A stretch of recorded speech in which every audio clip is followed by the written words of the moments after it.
উনি অনেক ঠান্ডা একটা মানুষ ছিলেন। ওনার কথাবার্তা একেবারেই মানে অন্যরকম, উনি একটা মানুষ ছিলেন। আর হচ্ছে আমাদের পরিবারের সাথে ওনার সম্পর্ক অনেক ভালো ছিল, আমার মার সাথে বিশেষ করে, আমার বাবার সাথে। তো উনি যে মারা গেলেন আমার কাছে খুবই কষ্ট লাগছে শুনে। তবে এর চাইতে বেশি কষ্ট লাগছে যে আমি আমার মাকে জানাতে পারছি না, ওনার আপন মানুষগুলো এভাবে একে একে চলে যাচ্ছে। আমার মা ওনাদের কথা মনে করেন, কেমন আছেন জিজ্ঞেস করেন, কিন্তু আমি আসলে ওনাকে কিছু এখনো বলতে পারি না, কারণ ওনার ডাক্তারের পরামর্শে আমার চলতে হয়। আম্মাকে যেভাবে রাখতে বলা হয়েছে সেভাবে আমার রাখতে হয়।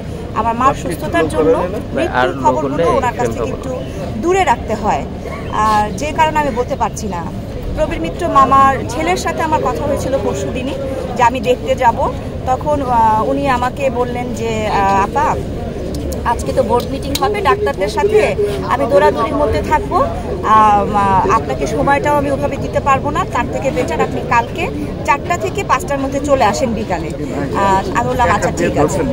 তো যেদিন আমার সাথে ওনার ছেলের সাথে কথা হয়েছে সেদিন পরশুদিন রাতেই শুনলাম যে মামা মারা গেছেন। তো আমি আর কি শেষ দেখাটা মামাকে দেখতে পারলাম না সেখানে। যাই হোক, সবই আল্লাহর ইচ্ছা, আল্লাহর ইচ্ছার উপরে কোনো হাত নাই।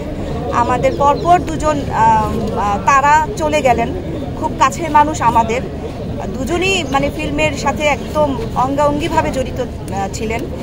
আমরা সবাই শোকাহত, আমরা ফিল্মের মানুষজন আমরা সবাই শোকাহত, এবং শিল্পী সমিতির মানুষজনও সবাই দেখলাম যে সবারই মন খারাপ।